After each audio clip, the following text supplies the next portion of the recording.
Tingginya angka kematian akibat kecelakaan di jalan raya merupakan masalah serius yang dihadapi Indonesia. Faktor human error atau kelalaian manusia menjadi faktor dominan dalam kecelakaan lalu lintas yang terjadi. Tidak konsentrasi, lelah, mengantuk, hingga keterampilan mengemudi yang rendah menjadi alasan yang paling sering dan menjadi faktor suatu kecelakaan lalu lintas. Nah, lalu bagaimana langkah pemerintah menekan angka kecelakaan lalu lintas di Indonesia? Insight akan membahasnya bersama saya, Desi Anwar.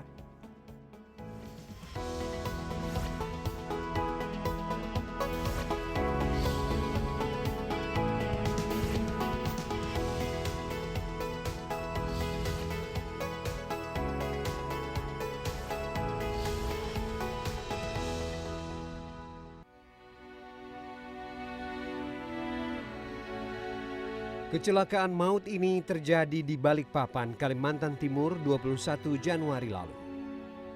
Diduga akibat mengalami gagal rem, sebuah truk tronton menabrak 6 unit mobil dan 14 sepeda motor di Simpang 5 Muara Rapak, Balikpapan. Akibatnya 4 orang tewas dan belasan lainnya mengalami luka ringan hingga berat. Kecelakaan tidak saja menyebabkan kematian, tetapi juga dapat menyebabkan kerugian material yang tidak sedikit. Itulah mengapa jaminan dan perlindungan terhadap korban kecelakaan perlu diperhatikan untuk keselamatan pengguna jalan. Berdasarkan Peraturan Menteri Keuangan Nomor 15 Tahun 2017, bagi korban meninggal dunia, ahli waris berhak menerima santunan sebesar 50 juta rupiah. Sedangkan untuk korban yang mengalami luka-luka akan mendapatkan biaya perawatan maksimal 20 juta rupiah. Sikap hati-hati dan waspada dalam berlalu lintas adalah hal yang mutlak. Namun, risiko kecelakaan saat berkendara tetap selalu ada. Menurut Badan PBB untuk Kesehatan WHO, cedera lalu lintas masuk dalam 10 besar penyebab utama kematian di dunia.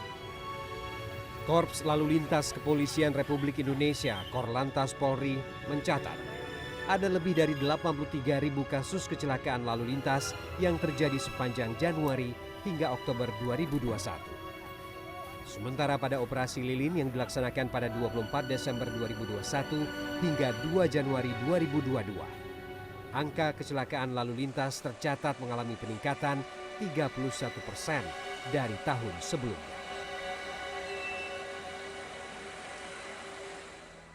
Jumlah kematian akibat kecelakaan lalu lintas Indonesia dilaporkan mengalami kenaikan hingga lebih dari 80% dalam 2 dekade terakhir. Nah, data ini tentu sangat memprihatinkan karena kecelakaan tidak saja menyebabkan kematian, tetapi juga bisa menyebabkan kecacatan dan juga beban ekonomi yang besar bagi korban maupun keluarganya. Jaminan dan perlindungan terhadap korban kecelakaan menjadi penting bagi setiap pengguna jalan. Nah, seperti apa bentuk perlindungannya sudah ada bersama saya di studio Pak Rifan Ahmad Purwantono selaku Direktur Utama PT Jasa Raharja. Kita akan membahasnya lebih dalam. Halo Pak Rifan, apa kabar? Selamat siang, sehat selalu. Sehat selalu ya. Salam sehat terus. Iya, penting kita. Dan kita melakukan wawancara ini seperti biasa, kita sudah divaksin lengkap dan juga kalau perlu siap-siap untuk booster, melakukan antigen. Nah, kalau kita lihat ya sebenarnya ini sebelumnya selamat ya Pak Rifan. Terakhir kita bertemu masih dalam suasana industri perbankan. Sekarang sudah pindah baru 6 bulan ya. Iya, 6 bulan, tepatnya bulan Juni. Tepatnya 6 Juni ya. 17 Juni. 17 Juni, ya. Jadi lumayan lah. Dan kalau kita lihat ini dalam masa-masa COVID ya. Kecelakaan, kematian kalau kita lihat dari angkanya itu tidak kalah sebenarnya dengan apa yang disebabkan oleh pandemi. Saya lihat ya dari data tahun 2019 itu ya sampai tahun 2019 itu kalau selama 10 tahun terakhir itu hampir ada 18.000 orang yang meninggal akibat kecelakaan lalu lintas. Nah, ngomong-ngomong selama COVID ini kan sempat ada lockdown tahun 2020, tahun 2021. Bagaimana? Ada perubahan dalam profil dari kecelakaan lalu lintas yang terjadi di Indonesia, Pak Rifan? Iya, memang dalam pandemi ini 2019 ke 20 mengalami penurunan kecelakaan 16 ya karena pembatasan. Ya.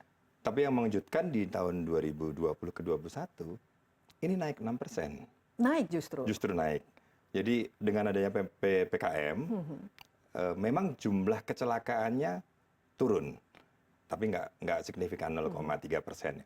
Tetapi Fatalitasnya. tingkat kematiannya itu naik sampai dengan 6%. Wow, ini sebenarnya sangat signifikan. Apa? Betul. Mencerminkan apa ini? Nah, 61% dari kecelakaan ini human error.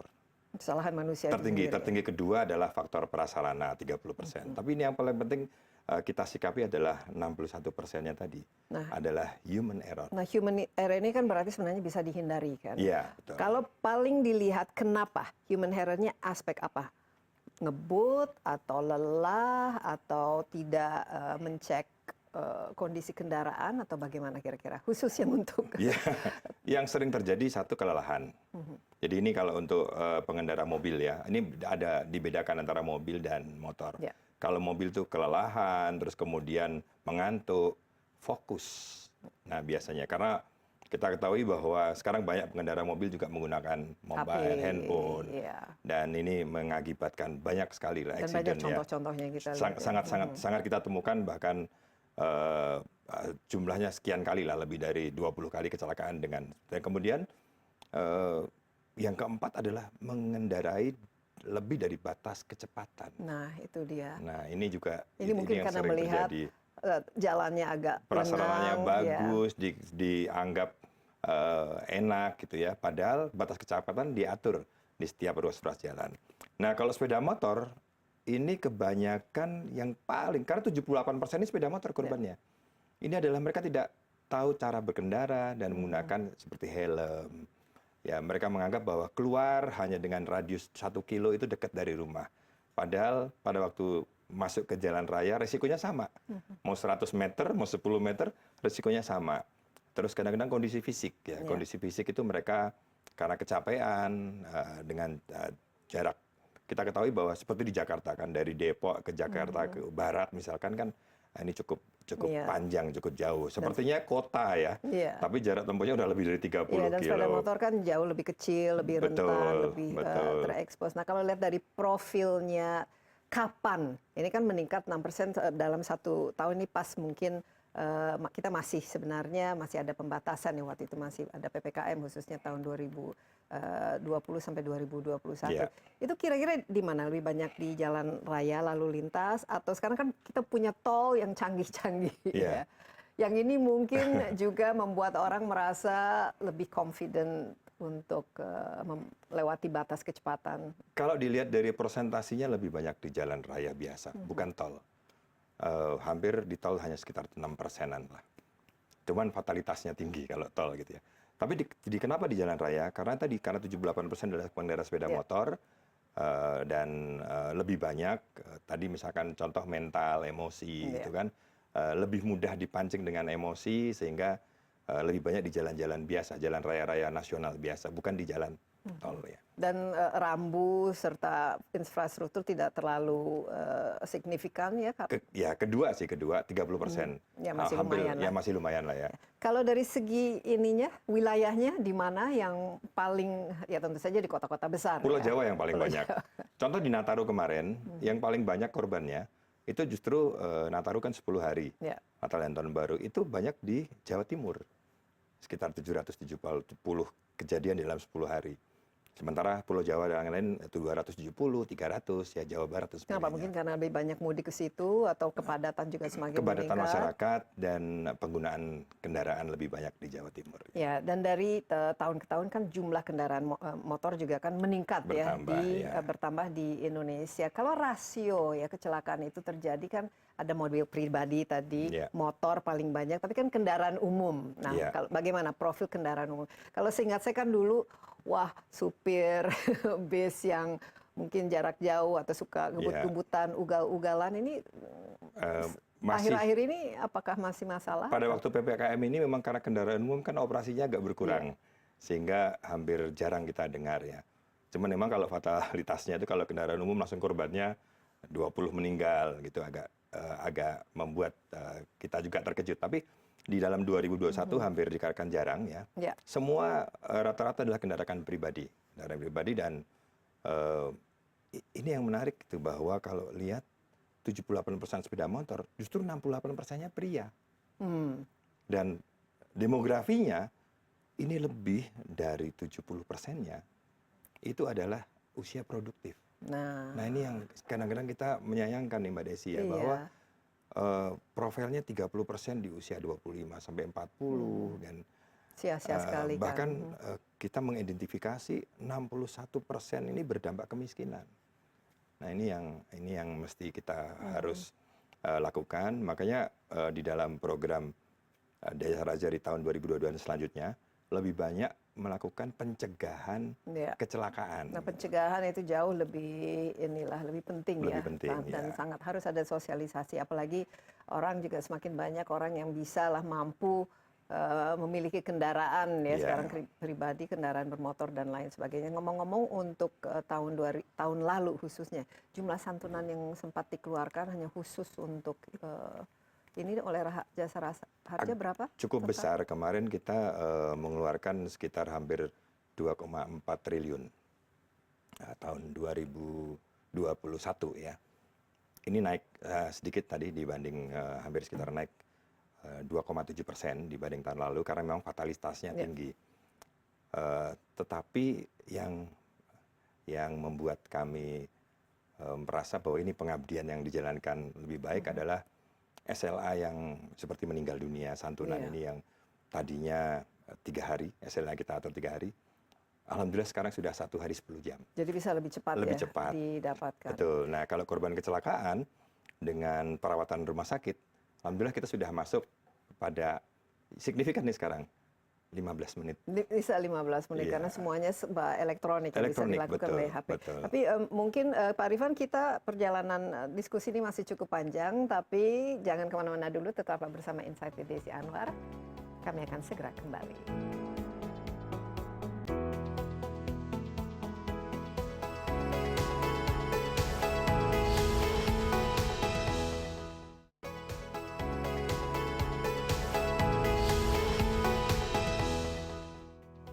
Ya, masih bersama Insight with Desi Anwar. Kita lanjutkan perbincangan dengan Pak Rifan Ahmad Purwantono selaku Direktur Utama dari PT Jasara Harja mengenai perlindungan dan tentu saja jaminan pengguna jalan. Pak Rifan tadi sempat menyatakan ya tahun lalu mengeluarkan santunan oleh PT Jasara Harja sebesar 2,4 triliun ya.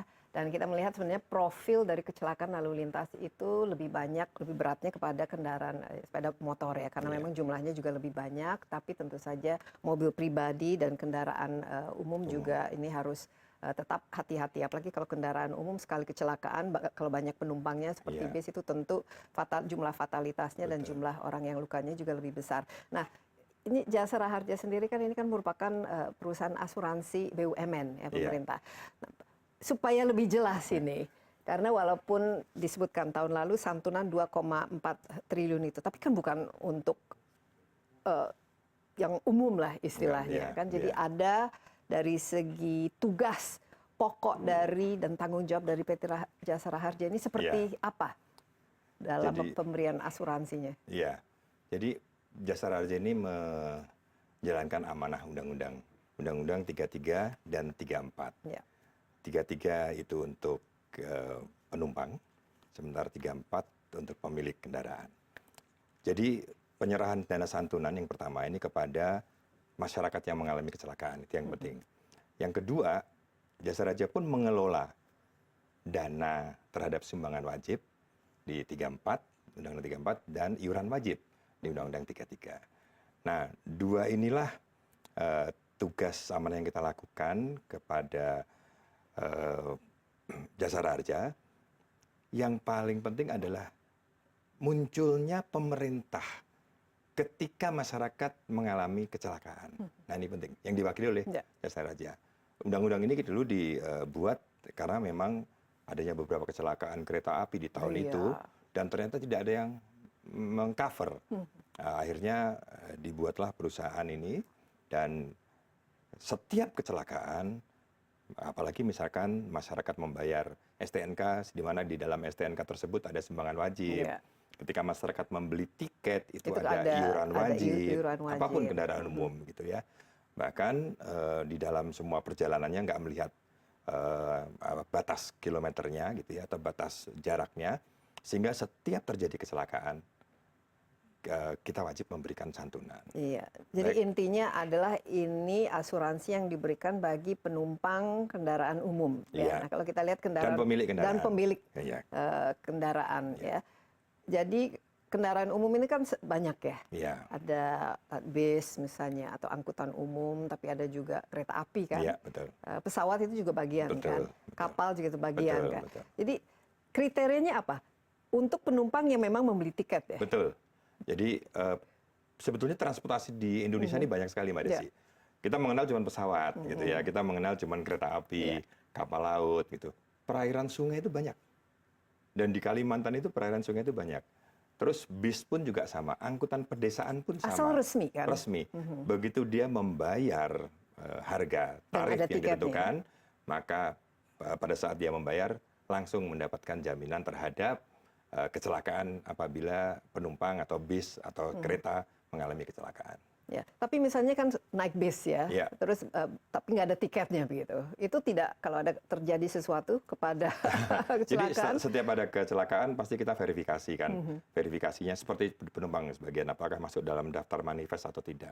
Nah ini pentingnya bahwa pengusaha bis pun harus melakukan registrasi kan. Kalau tidak diregistrasi daftar manifestnya, kalau kereta api, kalau pesawat itu gampang, itu kan semua udah online ya, dan kita juga semua belinya juga sudah real online. time. Bahkan sekarang terakhir ASDP juga sama.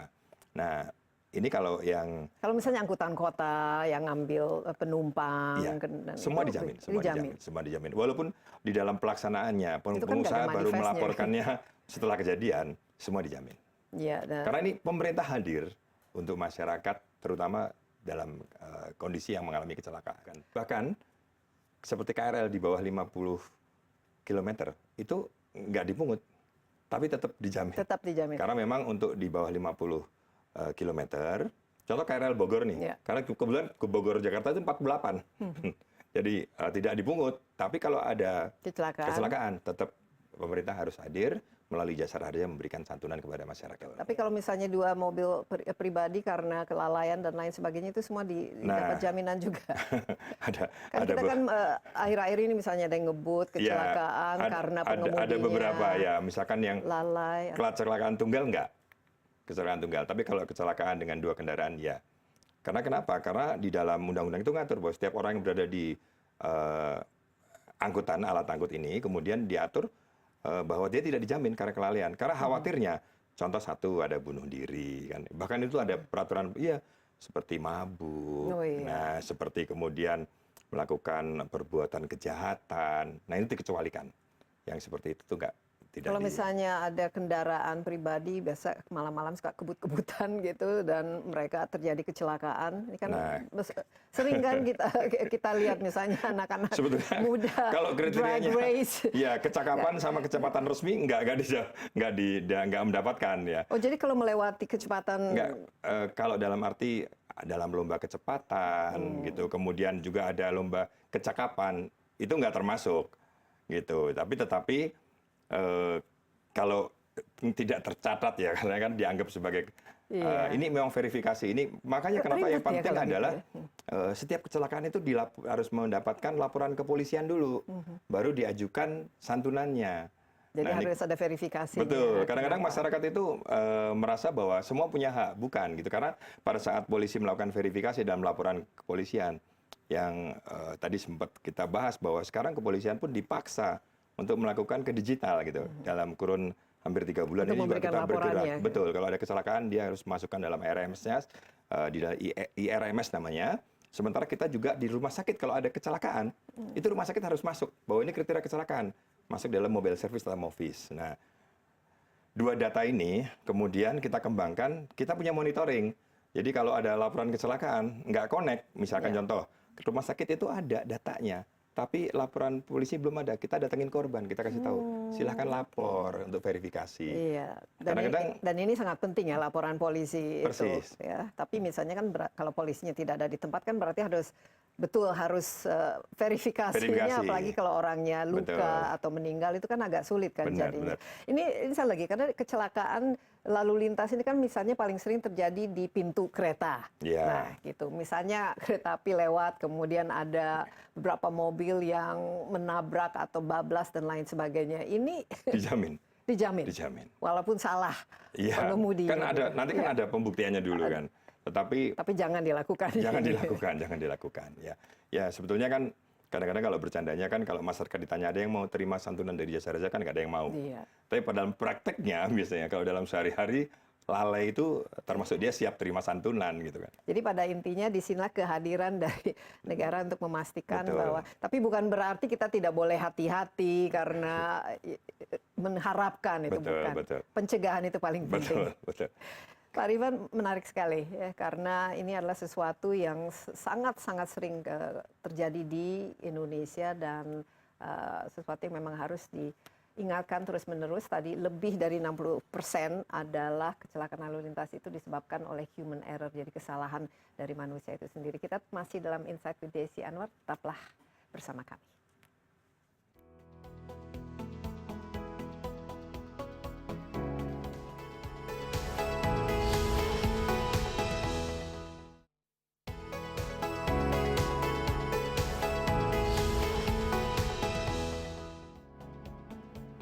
Ya, masih bersama Insight with Desi Anwar. Saya ditemani Rifan Ahmad Purwantono, Direktur Utama PT Jasa Raharja. Kita lanjutkan perbincangan kita yang sangat-sangat penting karena walaupun dalam suasana COVID ini jumlah kecelakaan sempat sedikit menurun, tapi ternyata fatalitasnya itu justru meningkat. Nah, ini sebenarnya harus betul-betul diingatkan, harus ada sosialisasi, edukasi supaya masyarakat bisa berkendaraan secara aman ya, secara tertib dan tidak ya, walaupun ada asuransinya yang disediakan oleh BUMN seperti Jasa Raharja ini, bukan itu ya tujuannya. Sebenarnya kan untuk meringankan kalau terjadi kecelakaan. Nah, tadi kita sudah diskusi kira-kira ruang lingkupnya jaminannya itu untuk apa-apa saja. Yang jelas kecelakaan tunggal. Tidak di-cover, tapi kalau lebih dari satu dan juga ada kendaraan umum dan lain sebagainya itu di-cover. Nah, biasanya tapi asuransi kan biasanya banyak pengecualiannya. Kecuali ini, kecuali itu, kecuali ini pengecualiannya apa? Apalagi di Indonesia ini kan sering hujan lebat, banjir atau longsor, tiba-tiba kendaraan ada angin puyuh dan lain sebagainya, itu ter-cover kah? Iya. Jadi kalau apalagi terjadi kecelakaan akibat itu? Ya, jadi setelah Undang-Undang 34 ada PP 18 tahun 65, terutama tadi mungkin saya singgung di pasar 13 gitu ya. Jadi ada beberapa yang pengecualian. Ya misalkan tadi, misalkan bunuh diri tidak diperhitungkan. Terus kemudian mabuk itu nggak diperhitungkan. Tindakan kriminal nggak diperhitungkan atau kejahatan. Terus kemudian karena kecakapan dan kecepatan itu enggak. Nah, ini yang juga jarang dipahami gitu ya, bencana alam.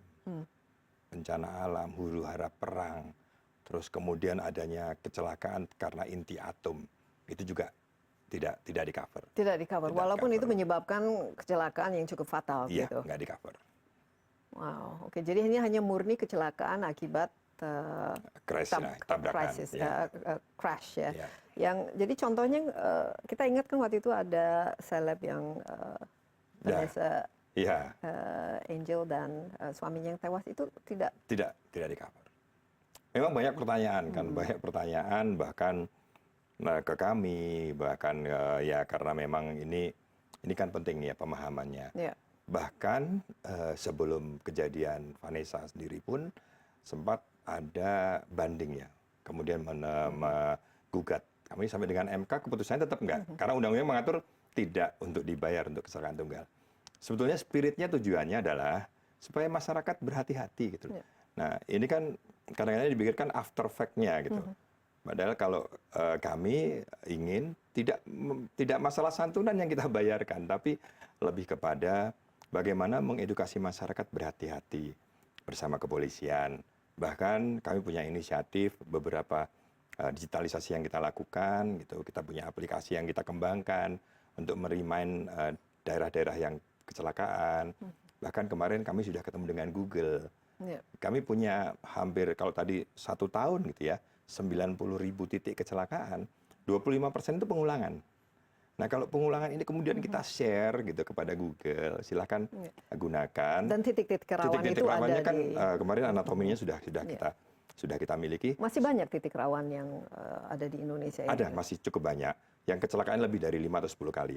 Nah ini kami maunya selain kami punya aplikasi yang bisa merimain nanti GR-ku, Google juga mau kita share sehingga sekarang ini kan ketika kalau menggunakan Google Map kan yang diberitahu bahwa 100 meter belok kiri, belok kanan. belok kiri, Dia akan belok dikasih tahu kanan, 500 meter atau di Waze depan. mungkin kemacetan. Ya, 500 meter ke depan daerah rawan kecelakaan.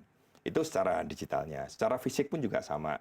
Kita tahu nih banyak rambu nih Mbak Desi, rambu tapi siapa yang baca rambu? Oh iya. Karena di sebelah kiri gitu Apalagi kan. kalau sudah mengantuk. Nggak, betul, dan, kita lihat nggak mengantuk. Nah, kemarin bersama Kementerian Perhubungan, KNKT, kemudian BPJT dan sebagainya, termasuk operator kayak seperti Jasa Marga, kami menggagas rambu baru. Jadi rambunya ini kita namakan dengan red spot.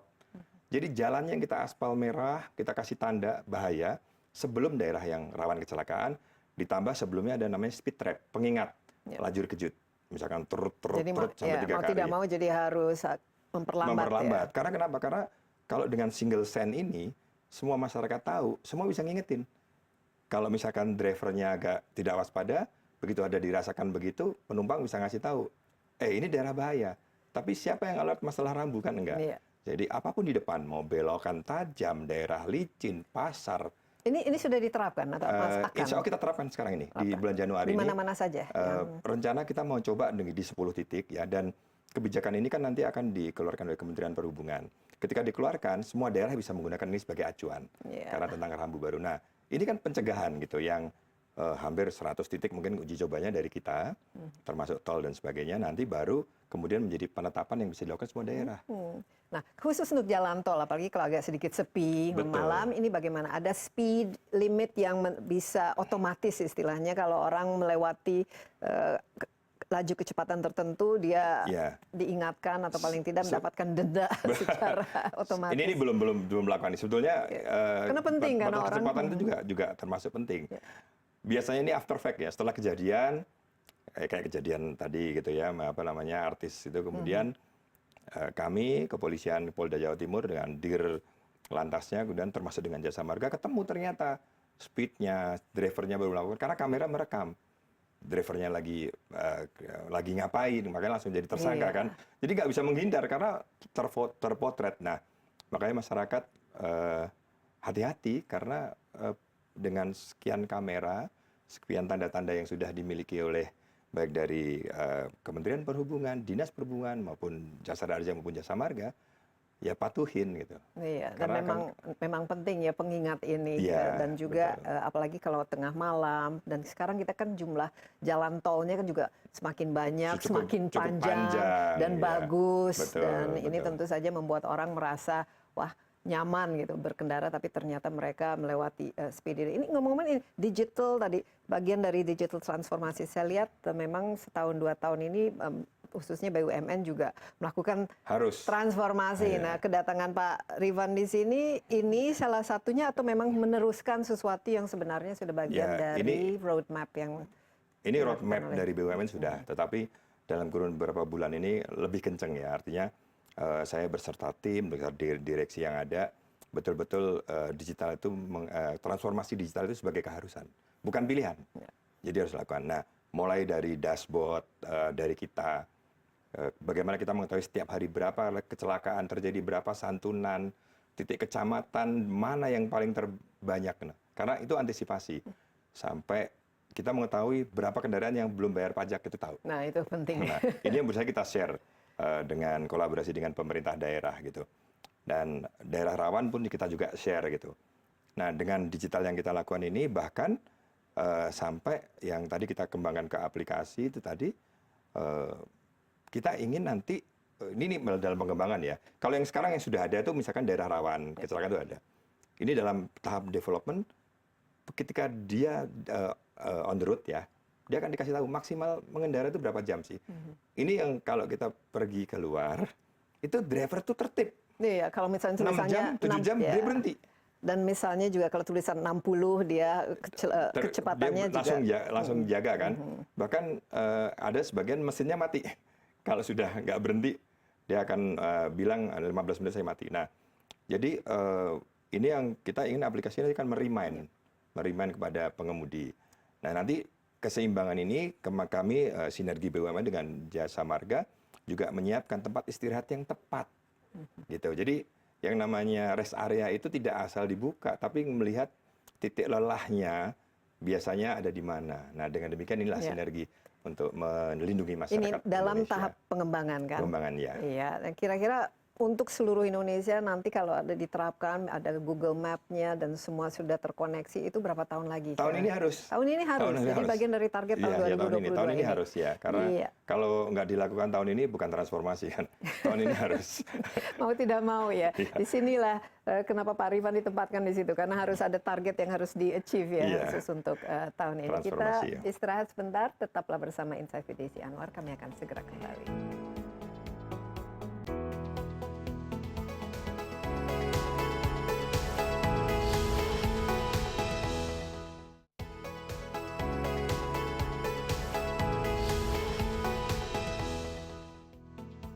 Kembali bersama Insight with Desi Anwar, ada Pak Rifan Apurwantono, Direktur Utama PT Jasa Raharja. Ini sebuah asuransi sosial yang milik negara BUMN. Dan tugasnya tentu saja mengelola asuransi kecelakaan bagi para penumpang, kendaraan umum, pribadi maupun pejalan kaki ya mungkin kalau ditabrak oleh kendaraan umum. Nah, mungkin yang paling penting ini sekarang ya, kalau terjadi, kita harapkan tidak terjadi apa. Kalau terjadi kan ada tingkat-tingkat dari cedera sampai dengan fatalitas. Ini bagaimana dari jumlah santunannya Pak Rifan yang diberikan untuk jenis-jenis dampaknya? Jadi kalau kecelakaan kemudian luka-luka, santunannya maksimal 20 juta. Luka-luka ya? Luka-luka. Kalau kemudian menjadi catat tetap 50 juta. Kalau meninggal 50 juta. Nah, itu di luar. Dan 50 juta ini diberikan ke ahli waris ya? Ahli waris. Belum lagi kalau misalkan pemakaman, ambulan, itu pun di-cover di luar jumlah tersebut ya. Kalau tidak ada ahli waris? Biasanya kita menelusuri, dan sekarang kan penyerahan sudah nggak menggunakan tunai lagi. Iya. Jadi verifikasi terhadap ahli waris sudah dilakukan.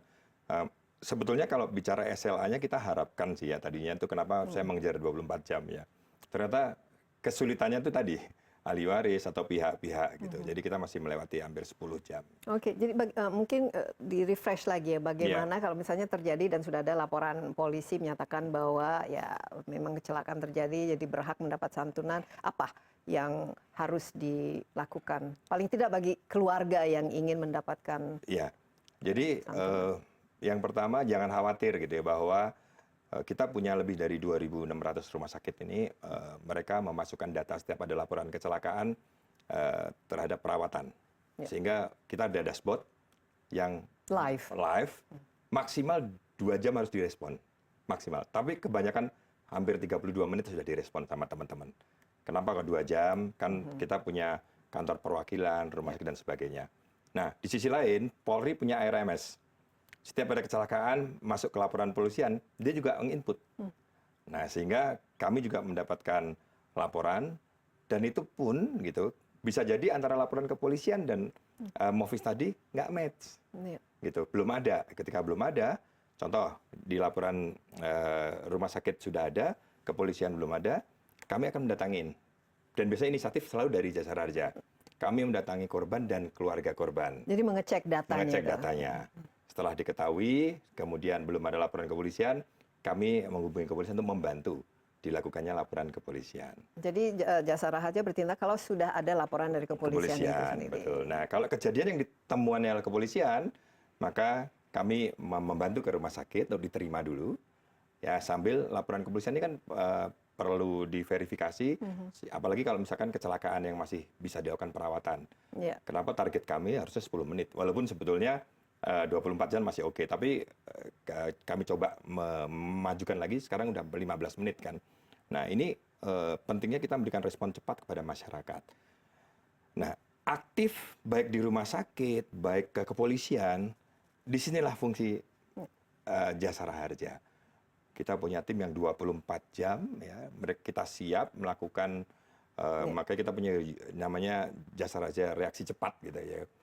GRC ini yang langsung ada di lokasi. Bahkan di lokasi kecelakaan biasanya nih Mbak Desi, kita sama dengan polisi datangnya. Karena kenapa? Karena pada saat terjadi kecelakaan, mereka pun harus melakukan memasukkan data itu di dalam GRku. Kemudian memasukkan data terlebih dahulu sehingga mempercepat pelayanan. Ya, kalau dulu kan berkas ya, sekarang hampir kita ini semua sudah online. Sudah mungkin online, ini bagian dari tadi transformasi digital yang dilakukan. Jadi apa yang sangat berbeda? Jadi apa ada aplikasinya sendiri yang bisa diunduh? Mungkin bisa cerita Pak Rifan. Satu, kalau kita temuin seperti itu. Yang kedua, seandainya ada karena tidak ketemu jasa raja, tidak ke kepolisian, aplikasi GRku akan membantu. Jadi GRku namanya GRku. Mereka memasukkan data, kemudian memberikan permintaan santunan, itu langsung direspon. Respon, kami akan datang menghubungi, dan itu ukurannya juga 2 jam harus direspon. Harus direspon. Maksimal 2 jam harus direspon.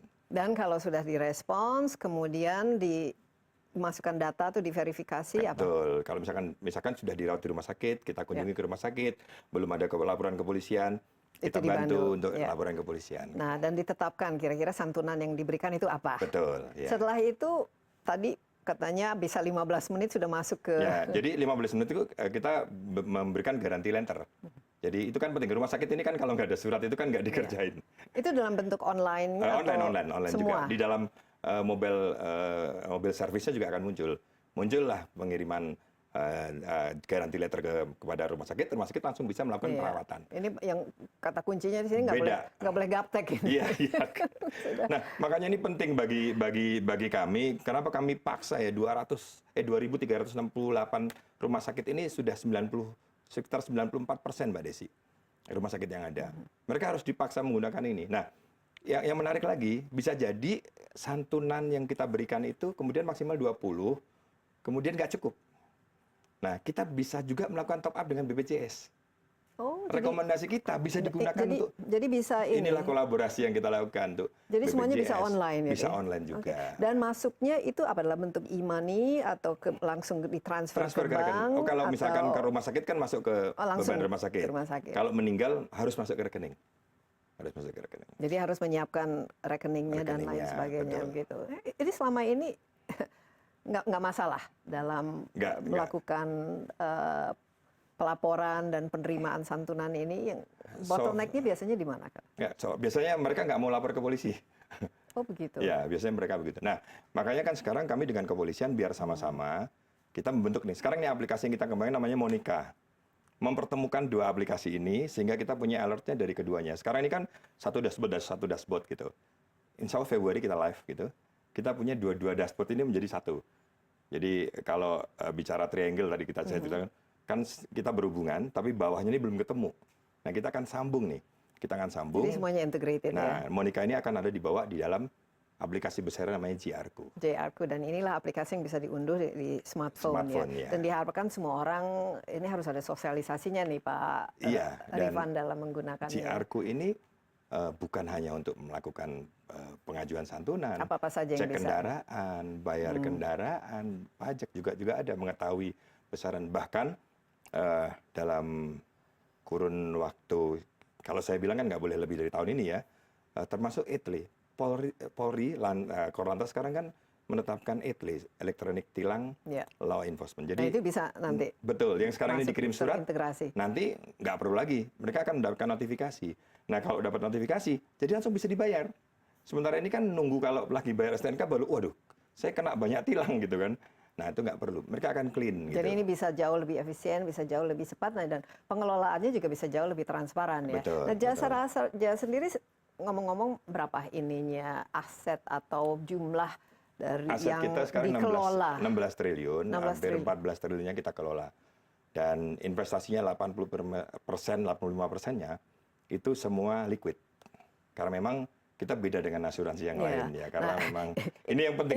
Karena isi investasi itu penting. Dan karena ya kita kan sudah mendengar ya, kalau salah investasi dan lain sebagainya yang dirugikan akhirnya kan orang-orang yang memang sudah membeli produknya. Bagaimana profil dari investasinya dan juga performance selama ini bagaimana Pak Rifan? Salah satu ini yang penting itu ya. Di BUMN sekarang terbentuk holding namanya AFG. Karena kenapa AFG ini bentuk? Untuk ngelola beberapa perusahaan asuransi yang di bawah pemerintah yang masuk dalam pembenahan. Ya. Kebetulan tata cara pengelolaan investasi ini pun itu menggunakan pola yang betul yang ada di Jasa Raharja. Karena kami menyadari bahwa kami ini bukan asuransi umum. Iya. Ya, Tidak boleh. bahkan bicara asuransi khusus, asuransi sosial gitu ya. Nggak boleh meleset. Nggak gitu. boleh mengambil resiko yang. Nggak boleh ada resiko. Maka pada membahayakan. waktu kami punya perusahaan yang lain-lain yang di luar atau punya bisnis yang di luar, nggak boleh. Jadi memang Jasa Raja hanya menjalankan 3334 udah gitu.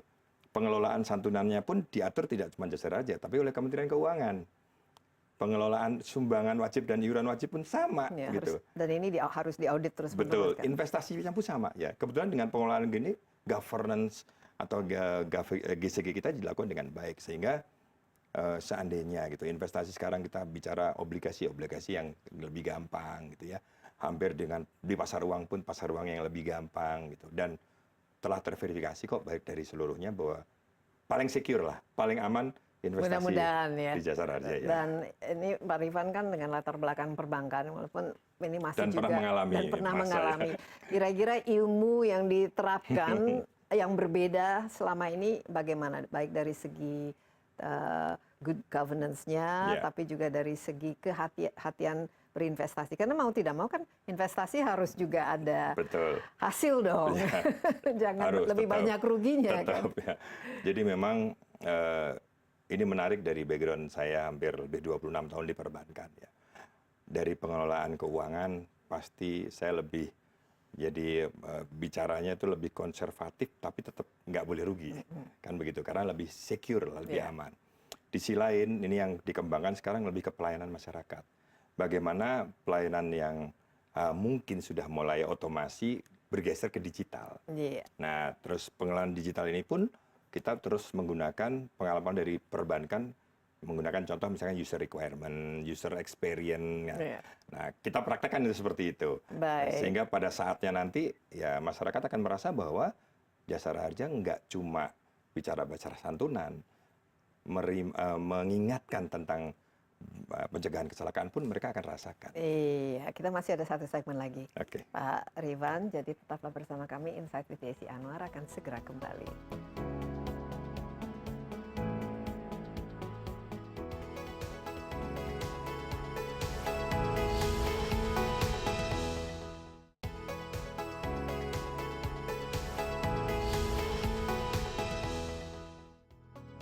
Anda masih bersama Insight with Desi Anwar. Ada Rifan Ahmad Purwantono selaku Direktur Utama PT Jasa Raharja. Kita membahas langkah konkret ya untuk menekan angka kecelakaan lalu lintas di Indonesia, tapi juga dalam mengelola ya satu BUMN ini yang jumlah asetnya sekarang sudah 16 triliun. Jadi ini merupakan suatu tanggung jawab yang saya lihat itu luar biasa. Apalagi kalau asuransi kan di lain pihak ya, ada public service obligation-nya, tapi dalam waktu yang sama juga harus memastikan bahwa aset yang dikelola juga ada hasilnya, ada growth-nya. Nah, ini penting sekali. Nah, Pak Rifan ini setahu saya latar belakangnya dari perbankan, banyak sekali transformasi yang saya lihat dilakukan dalam 6 bulan ini. Salah satunya adalah tadi transformasi digital, membuat semuanya itu serba cepat, serba efisien, dan bisa dilakukan lewat smartphone. Sekarang kalau nggak ada aplikasinya nggak bisa. Yeah. Akan sulit ya untuk diterima masyarakat. Tapi berarti kan harus ada transformasi dari BUMN ini sendiri. Yeah. SDM-nya itu kan juga harus paham teknologi, harus paham internet, harus istilahnya milenial lah. Yeah. Bagaimana transformasi SDM dan governance yang dilakukan? Jasa Raja masuk ke 61 tahun ini bukan berarti merasa tua ya. Tetapi ini masih waktu muda yang kok, 61. masih oke gitu ya dalam melakukan transformasi. Nah, transformasi ini Mbak Desi, kita nggak lepas dari 5 prioritas transformasi BUMN yang lakukan. Dari baik meningkatkan nilai ekonomi, kemudian bagaimana mencoba merubah bisnis proses, sampai ke digital mindset, tetap menggunakan teknologi. Nah, ini kita rubah yang pertama adalah organisasinya. Organisasinya harus mempunyai pola yang digital. Dari mindsetnya sangat berbeda. Contoh misalkan pengelolaan keuangan yang dulu masih menggunakan otomatis gitu ya, semi otomatis, jadi otomatis. Sekarang mau nggak mau bergeser. Kita menggunakan ERP, menggunakan Oracle, dan sudah jalan. Tapi berarti harus ada training yang dilakukan. Betul, dan itu terus dilakukan. Ini kan perubahan behavior ya, yang harus dipaksa gitu dengan perubahan ini. ini baru pengelolaan keuangan, pelayanan, bisnis, integrasi. Karena kita ada organisasi hubungan kelembagaan, integrasi, berkolaborasi dengan banyak pihak. Karena nggak bisa kita melakukan sendiri hari ini. Tadi BPJS misalnya salah satu BPJS, mitranya. terus kemudian obat-obatan. Nah, kalau dulu kan kita obat masih nunggu, sekarang nggak. Kita dengan Indofarma sudah signing kerjasama. Obat harus. Ya, langsung. Nah, obat apa sih yang susah untuk kecelakaan gitu kan? Nggak ada yang susah. Tetapi bagaimana kita melakukan ya, integrasi, kolaborasi ini sehingga ketersediaan dan untuk masyarakat semakin baik. Nah, kalau udah seperti ini, mau tidak mau kemudian kita buat bagaimana kami mempunyai ukuran terhadap baik dari pendapatan, pencegahan kecelakaan gitu ya. Ini harus ada KPI-nya Harus punya, sendiri. harus ada KPI. KPI-nya ini jadi dashboard. Nah, dashboard yang utama lagi yang kita rubah sekarang adalah komunikasi. Banyak orang mengenal jasa raja pada saat kecelakaan. Iya. Padahal yang paling bagus adalah dikenal ketika sebagai perusahaan yang mengingatkan supaya nggak terjadi kecelakaan. Nah, kami sekarang dengan Korlantas Polri bersama-sama bagaimana kalau kita perbesar kampanye seperti ini agar masyarakat tetap utuh keluarganya dan tingkat disiplin dan tingkat kepatuhan. Jadi kalau saya bahasakan tingkat kepatuhan masyarakat itu ada dua, kepatuhan membayar pajak. Karena ini pengaruh nih. Iya. Kalau dia nggak bayar pajak, maka dia akan nggak dapat santunan kan begitu. Yang Jadi berikutnya harus mau tidak mau harus bayar. pajak. Kalau diketahui nggak bayar pajak ya nggak dapat santunan. Nah ini kan harus melakukan, dan ini disiplin ini kan bagus untuk di setiap daerah. Karena dalam pengelolaan pajak ini adalah pajak daerah kan masing-masing. Nah berikutnya adalah patuh terhadap tertib lalu lintas. Nah ini sampai dengan kita masuk komunitas, bagaimana komunitas-komunitas yang ada kita edukasi kepada masyarakat. Sehingga kami ini di semua desa Jaya Raja menjadi pelopor lalu lintas. Iya. Karena kami harus mengingatkan gitu. Biasanya sekarang harus ada influencernya nih. Ya, sekarang ya mau nggak Iya. mau. Jadi saya berubah kan. Iya. Saya sendiri harus kemudian bagaimana mengedukasi masyarakat tentang tertib lalu lintas, tadi tentang rambu gitu ya. Dan kita harapkan nanti kita menggunakan banyak pihak yang menjadi tokoh keselamatan. Contohnya siapa-siapa saja. Kemarin kita pakai, salah satu contoh begini, ini salah satu PNM ini kan mengelola pemberdayaan ekonomi. Ya. Perempuan, hampir 14 juta. Nah kemarin kita sudah sepakat bahwa 14 juta ini, mereka menjadi perempuan pelopor keselamatan keluarga. Ini kan penting. Ya, apalagi tadi Gitu. kita lihat ya rata-rata yang korban kecelakaan atau itu adalah laki-laki usia produktif dan naik sepeda motor. Betul.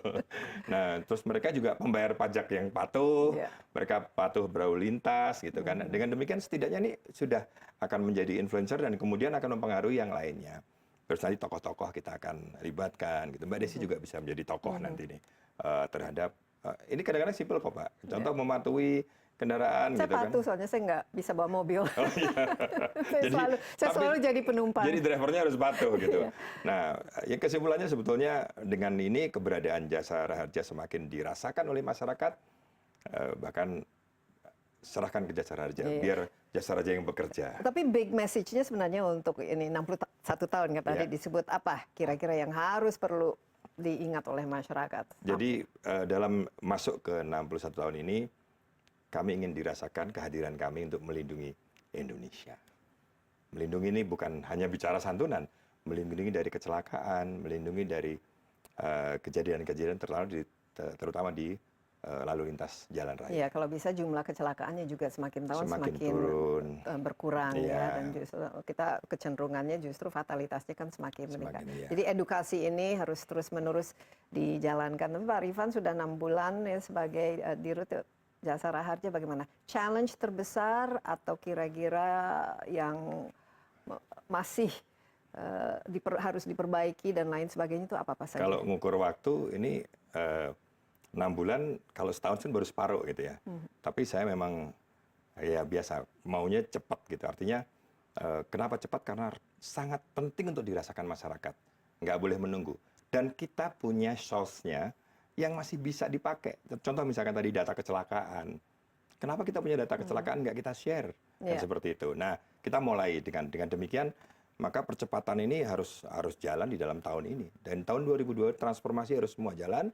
Bagaimana melakukan edukasi masyarakat itu jalan, masyarakat paham tentang patuh jalan, masyarakat juga mudah menikmati pelayanan jasa raja juga jalan. Nah, kalau ini kan tujuannya juga kita mengkampanyekan supaya mengurangi ya kecelakaan. Apa kira-kira yang perlu diingatkan kembali bagi masyarakat?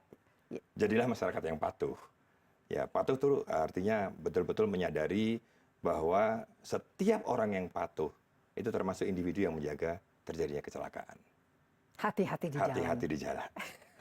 Nyawa lebih berharga daripada santunan. Oh pasti ya. Iya. Karena berpengaruh ke keluarganya kan pasti. Baik Pak Rifan, semoga target-target yang lumayan cukup ambisius yang mengembangkan transformasi digital ini dan kita bisa juga mengurangi ya jumlah kecelakaan dan lebih mempercepat lagi pelayanan dan lebih penting lagi mengedukasi masyarakat mengenai pentingnya untuk mencegah kecelakaan. Terima kasih sekali lagi Terima kasih Mbak Desi. Terima kasih. Dan sehat selalu. Sehat, salam sehat selalu. Iya, demikian Insight with Desi Anwar kali ini. Anda juga dapat menyaksikan tayangan ini di cnnindonesia.com dan di YouTube CNN Indonesia Insight with Desi Anwar. Jangan lupa kita masih dalam suasana pandemi, jadi jaga jarak, rajin cuci tangan, gunakan masker, dan sebisanya hindari kerumunan. Sampai jumpa, stay safe. Bye-bye.